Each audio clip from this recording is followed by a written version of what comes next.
Bismillahir-Rahmanir-Rahim. Assalamu alaikum. Welcome to this 17th session of Discovering Islam. In these sessions of Discovering Islam, we have two segments.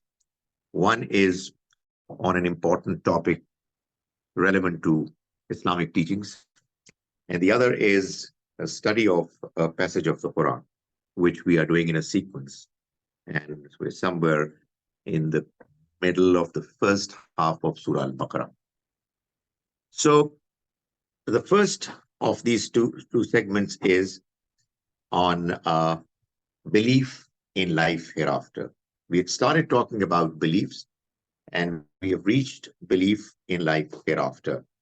Uh, Belief in life hereafter, like belief in God, are the two significant beliefs on the basis of which the entire presentation of the teachings of Islam are understood and explained and justified. What is the belief? Well, the belief is simple and clear that this life of ours is a temporary life. It is meant to be a trial for the entire humanity, humankind.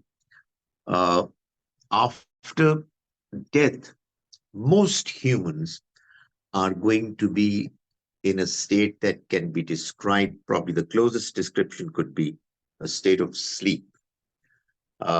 Some exceptional people, particularly those who were there at the time when the prophets and messengers came, the successful people would start getting some experience, spiritual experience of their success. And some others who ended on the wrong side of the trial, they are going to be punished, which would be some kind of a non-physical spiritual punishment.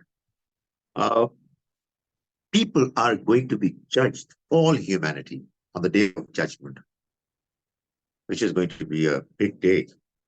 The day when the Almighty is going to announce that the freedom that was allowed to humans in the worldly life is over, and now he's going to take the reins of the entire humanity, entire universe, and will judge people on the principles of justice and mercy.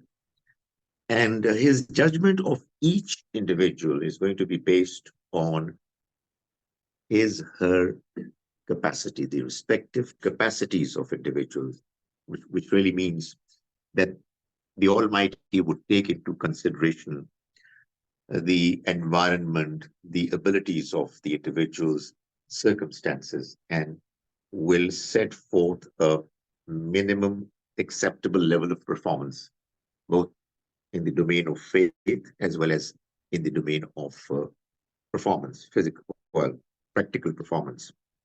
And those who will have achieved a minimum acceptable level of performance in the worldly life, the life of trial, will be successful, and others who will be, again, on the wrong side of the decision-making process, they're going to be punished.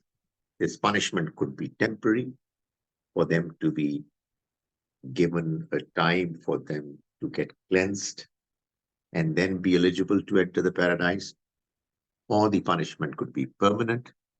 And by permanence, we have seen earlier, what it means is that the Almighty has a certain duration, a pretty long duration, for the hell to remain punishing people.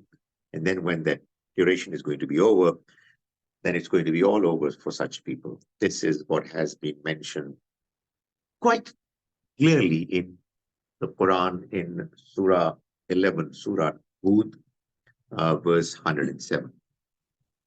So,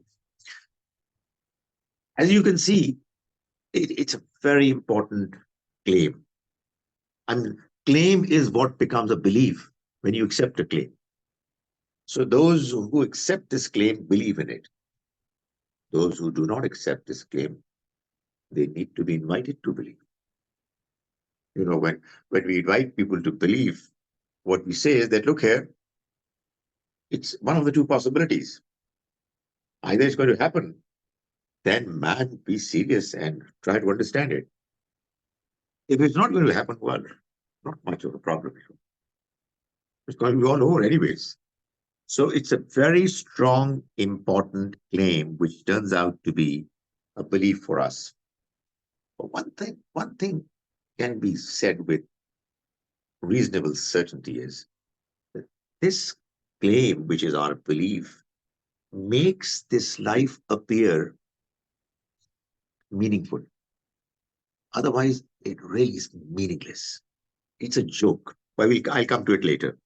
So the Quran invites all humans to believe in the reality of the life hereafter. And it primarily addresses two questions. Why two questions? We have seen it over and over again. Because the Quran, we see, appeals to human intellect, the capacity, the ability of humans to think, to ponder, to question, to critically examine, to reach conclusions on the basis of their analysis. So when the Quran appeals to our intellect, the Quran responds to the two important questions which human intellect raises regarding the possibility of a life hereafter. One is, why should there be a life hereafter? I mean, why? And the other is, okay, if there is a reason why it should be there, well, it might just be our wishful thinking.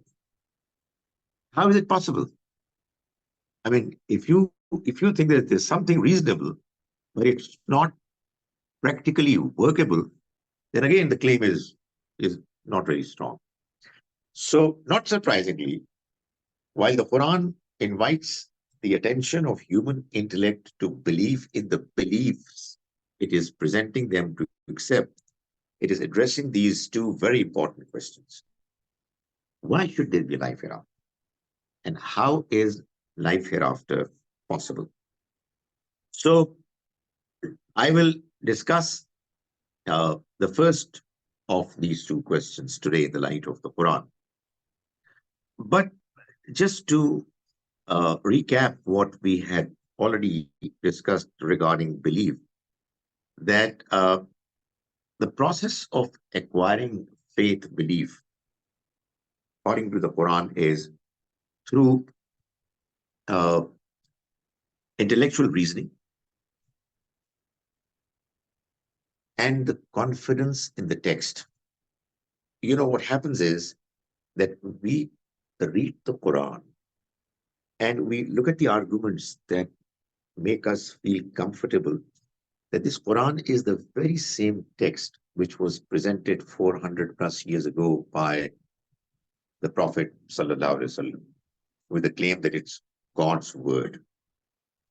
Now, when we read the Quran, understanding that it's God's word, okay, some people would be beginning to read the Quran with some degree of doubt. Never mind. But the claim is very strong, so that the confidence that it's from God, or a near confidence on the one hand, and it's intellectual reasoning on the other hand. It's a gradual process, which, allow me to say, also involves a third dimension, which is our experiences. You know, I mean, faith you get in the form of feeling, uh, emotional attachment, confidence, and it involves all these factors. Your reason is at play, your confidence in the text is also there, and you also get, depending, depending on who you are. But I have a feeling that it happens to everyone. Uh, some people get it more, some people less, depending upon the Almighty's own wisdom. Some experiences which make you feel comfortable. So that's what faith is. And we spent something like 3 sessions on talking about some of the important questions on faith, which questions would never end. Now, in order to understand why there should be a life hereafter, the Quran mentions a very important, interesting principle, which is God's rule, his policy, his underlying rule while creating, designing this life, which he mentions in Surah Zariyat, Surah number 51, verse 49. Now, let me say this. You know, when you read the Quran as a student of it and you continue reading it, quite often you find that the Quran is actually making a mention. It's there, but you don't get the seriousness of it until such time that for one reason or another, you you know you start taking it more seriously, you understanding it, you are informed about it, somebody guides you, or you yourself, after having read it many times, oh goodness me, oh, is this verse saying that reality, mentioning that reality? And you start thinking about it. So it's a very important, interesting verse which says, وَمِن كُلِّ شَيْءٍ خَلَقْنَا زَوْجَيْنِ. And whatever we created in pairs. لَعَلَّكُمْ تَذَكَّرُونَ. So that you may understand and reflect. We've read it many times. But if we look at it from this angle, then what the Quran is saying is that, look here, this life of yours, if you look at it carefully, you find that there is this principle of pairs which is underlying in everything that the Almighty has created. Uh, Obviously, there are many other reasons why, whatever is in this life is in pairs. One important reason that the Almighty mentions is that you may ponder and reflect and come to what conclusion? That there is another life. And it's not me saying it, that's what's important. It is not somebody's philosophical extrapolation, inferences drawn. Quran itself says in the later verse, if that's true, فَفِرُّوا إِلَى اللَّهِ, rush and run, hasten towards God. Inni lakum rasulun mubin. I am Nazirun. I am a warner from his side. If you've understood it and you have become aware of the fact that there is another life, wow, it should transform you. Because, we are all leading our lives, having our own plans of what we'll do the next day, the next month, the next year. Knowing all of us quietly inside that we're all going to die very soon and we don't know when we are going to die. And yet, this planning is made. Probably it's something we can't do without. As soon as you actually begin to realize that there is a life after this life, the Quran says, فَفِرُّوا إِلَى اللَّهِ, rush, run towards Allah. Because I have come to you as somebody who's to warn. So that's what this verse is saying.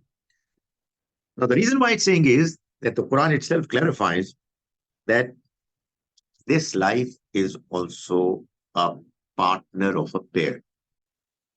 The life, worldly life taken in totality, is only one partner of a pair. And the other partner is the life hereafter. Like it would be not explainable, doesn't make sense that you find in this world only men and there are no women. So, you say, what's going on? It's incomplete. There is day and the day goes on and on and on. No, this is not on. This doesn't make sense. It has to be a night. Everything is done in the same way. Likewise, this life is a day and it is going on. This life is a man and without women. day without night. It can't be possible. It's against the principle, the design of this worldly life. But obviously, because it is kind of a philosophical presentation or understanding, uh, one needs to understand why should not life be taken as a unique, standalone, different phenomenon, different from whatever else is there in this worldly life. Uh, yeah, that's a valid point. I mean, it could be that, life itself, worldly life, could just be a unique experience, call it accident. So, therefore, in order for you to justify that this worldly life is also following the same pattern policy of the Almighty, that it too has to be a partner of a pair, you've got to show that, like man, like day, like other partners in a pair, this life too has flaws which need to be uh, compensated for, made up for by another partner. Otherwise, it doesn't make sense. It makes no sense. See, as I said, the day is continues. I mean, it's not making sense. Hello, hello. Where's the night? So likewise, this life, you prove it that the life is perfect, self-sufficient, then this claim would probably be weakened. So that is exactly what the Quran does. It says, it tells us in different passages that this worldly life of ours has some serious flaws, which so long as they are there, this life is crying for a partner. But it cannot justify its existence. Now, what are those flaws?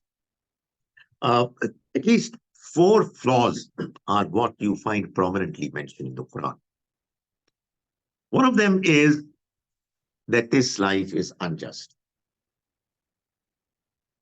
Had justice been not a very serious, clear, desperate need of humanity, then probably this could not have been described as a flaw. But the fact of the matter is that all humans, they demand justice. You talk to them when they are in the normal frame of mind, they'll tell you that everything in this life should be uh, practiced, dealt with in a just, fair manner. But justice is seriously missing in this. This life is not just. Uh, there are two aspects, at least in this life, that make it unjust. One is the injustice that is done by humans. Humans are biased. Humans are greedy. Humans, they turn out to be arrogant.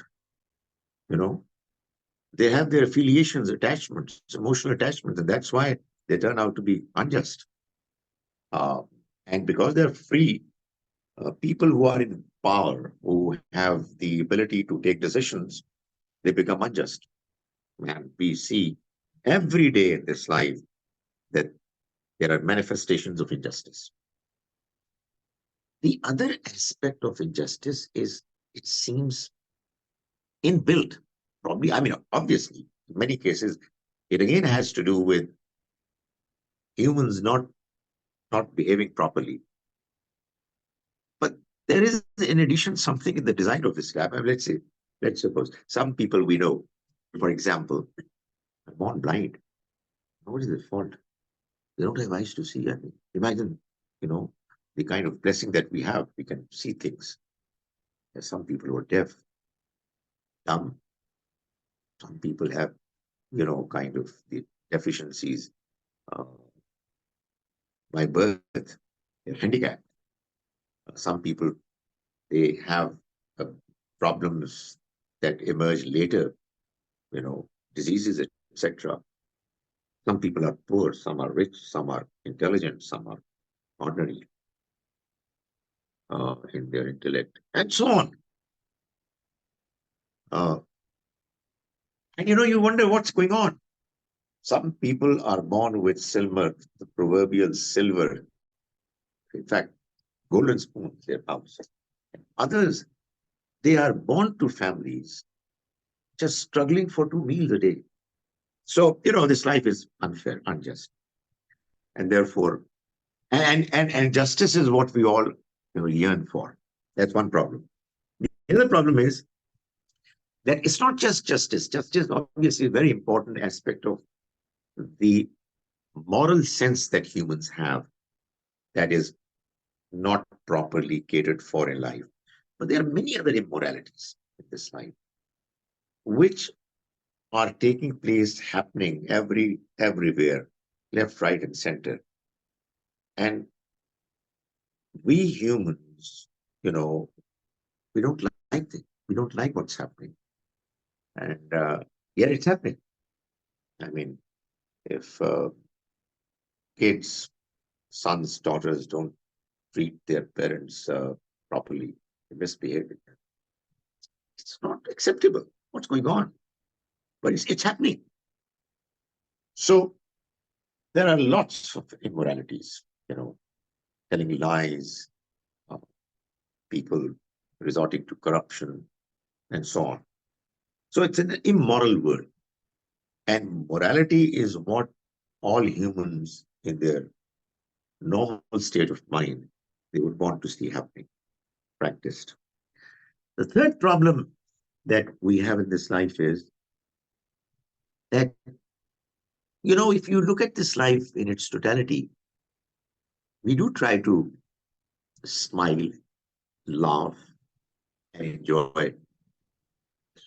But honestly, this enjoyment that we try to go for is temporary. And honestly, it seems at times it's artificial. We just try to get good moments of joy, of pleasure. The fact of the matter is that in this life, there are griefs, tragedies. And you look back to the past, so many memories that you have which cause you to be sad. And not only that, the future is not very bright. There are problems that you can imagine, anticipate, you fear. So this life has fears of the future and sorrows of the past. So it again makes this life, not very brilliant, bright, which would make you feel that no, we don't know anything, we don't need anything else. And last but not the least, we do like this life, despite its problems. We do love it. I mean, it's because of this reason that humans have done so much and they're doing, striving. Imagine, we all know that we're going to die, and not very long from now. And yet we all have this passion for life, making it better, trying to make it better and better, comfortable, enjoyable. The trouble is that we all have to die. We all have to leave this world. That is another problem. I mean, had death been natural, it would not have been a problem. But the trouble is that when somebody close to you dies, you're sad. People cry. I mean, one might ask, why are you crying? I mean, he or she had to die. It's natural. We do not accept it. Whenever you are in grief because of death, the death of somebody close to you, you know what we are doing? We are protesting. We're saying this is not acceptable. It should not have happened. What it means is that within us, there is a strong demand, yearning for eternity. Less than that, we will not be comfortable. So the Quran mentions them and kind of points out to the fact that so long as these flaws are there, his life is just incomplete. And this incomplete life, therefore, is one partner of a pair. The Quran tells us that the other partner of the pair is the life hereafter, without which this life makes no sense. It's like any of the partners of a pair who, without the other partner, is incomplete, has no sense, is not understandable. So the Quran tells us, for instance, that on the day of judgment, when the decision is going to be taken, God is going to ensure that complete justice is implemented. So God is going to take into account all factors, circumstances of the individual, and then going to decide what exactly should this person go through in the next life. And it's going to be based on complete justice. In Surah Al-Qalam, Surah number 68, verses 35 and 36, imagine what the Almighty is saying. God is questioning those people who were doubting the fact that there should be life hereafter. It begins by saying, Afa. So is it? You know, what it means is that you think that after death there's going to be no life. So is it? Naj'alul muslimina kal mujrimin. Is it that we are going to make those who are criminals the same as those who are submitting themselves to the will of God? So if there is no life after death, what it means is that a criminal and a saint, pious person, they both are going to have the same end. Malakum, what has happened to you? Kaifa tahkumun, what kind of decision are you taking? How are you deciding that? Imagine this is the Quran, addressing to your intellect. How can you take that decision? What has happened to you? Is that what you're saying? Come on, man. You can't make that judgment. You can't come to that conclusion. If there is no life after death, imagine the words, Afa, so that, okay, there's no life after death, so that you are saying, we are going to make those who are criminals have the same fate as those who are true human beings submitting to us. What has happened to you? How are you judging? How are you deciding that? So the Quran says this life is unfair and the next life is going to be fair. And it's because of that reason that we are going to make sure that it happens. And also promises, the Almighty promises. It's very strange sometimes. Religious people talk about the life hereafter, and they present it in a way it seems that, God forbid, there again it's going to be an injustice. All Muslims succeed, all Muslims fail. What kind of solution you are presenting? Injustice here, injustice there. No, the Almighty says, "Wama ana bizallamin lil abid." I am not going to be unfair to my servants by the slightest of margins. Wama ana bizallam. I'm not going to be unjust to them. So, in other words, it's going to be perfect justice that's going to be on display. The second thing is that the Almighty employs human conscience as one of the arguments to show that there's going to be life hereafter. In the 75th surah chapter of the Quran, Al-Qiyamah, the Quran says, La, no. Those who are denying the hereafter, they've got no point. They've got no argument. Uqsimu, I present as an evidence Yawm al-Qiyamah, the day of judgment. Wala, no, their understanding is incorrect. Uqsimu bin nafsil lawwama. I present human conscience which pricks when evil is committed as an evidence. That is, the one who has given you this conscience which doesn't stay satisfied when evil is done, The one who has given this to you, how can he allow it to remain dissatisfied and not respond to its verdict? It is bound to happen.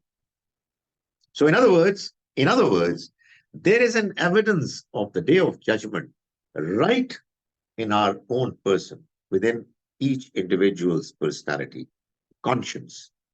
And evil happens, and there is a protest. It should not happen. So the Almighty says that this is an evidence of the reality that the day of judgment is bound to come. If this conscience has been given by the Creator, then there is a reason why it has been given. This conscience would always uh, demand that its verdict should be respected, and is going to respect them. The third point the Quran mentions is that when on the day of judgment people are going to be judged and rewarded in the form of the paradise. When the Quran describes the life of paradise in two words, it says it's a life la khawfun alayhim wa la hum yahzanun, wherein there is going to be no fear of the future and no grief, sorrow of the past. What was a problem here will be completely removed. Well, no grief of the past, no sorrows of the future. And finally, the problem of death, the Quran keeps saying, وَهُمْ فِيهَا خَالِدُونَ. They're going to live there forever. So in other words, to the first question, why should there be a life hereafter? The first answer is, I'm not saying this is the only answer. The first answer is that the life hereafter should be there, because without the understanding, the belief of the life hereafter, this worldly life cannot be explained. It cannot be explained. Meaningless. So there should be life hereafter. I'll talk about another reason in the next session why there should be life hereafter, but this is one important, strong reason that the Quran has mentioned. The last thing, the only one thing that really needs to be explained is, okay, if what you're saying is making sense, then what about the life hereafter? What is the problem with the life hereafter? That it needs a worldly life for it also to be a partner in the pair. You see, don't forget that both partners need each other. There are flaws in both. So one partner's flaws are taken care of by the other partner, and the other partner's flaws are taken care of by the first partner. Yesterday, I was attending a 25th wedding anniversary of a couple. And they both spoke on the occasion, and they both said that we both are completely the opposite of each other when it comes to our tastes, our abilities, etc. But we've come together as a very loving couple. Hats off to them. Congratulations. But that's true, completely different personalities, completely different tastes, inclinations, abilities, concerns, etc. So, what is, if for instance, the life hereafter is a husband, what is the problem with this husband? That he needs a wife of this worldly life, or the life hereafter is a wife. Why does he need a husband? What is the problem with it? Well, the answer is that the life hereafter would be meaningless, absolutely meaningless, with all its paradise and hell, if it is not preceded by a life of trial. If this life of trial is there, it's only then that the other life is justifiable. Otherwise, what are people getting rewarded for? Why are they getting punished for? Somebody might say, okay, let's forget about punishment. Let's talk about paradise. I'm telling you, if somebody is living a life of luxury without deserving, it is bloody nothing. It really makes no sense. You deserve it. I mean, people who are born rich and they always are in riches, their life is miserable. You need to deserve something in order for you to enjoy it, to be able to feel good about it. So that was the first part. It was about why should there be a life hereafter. We'll continue with this discussion the next session.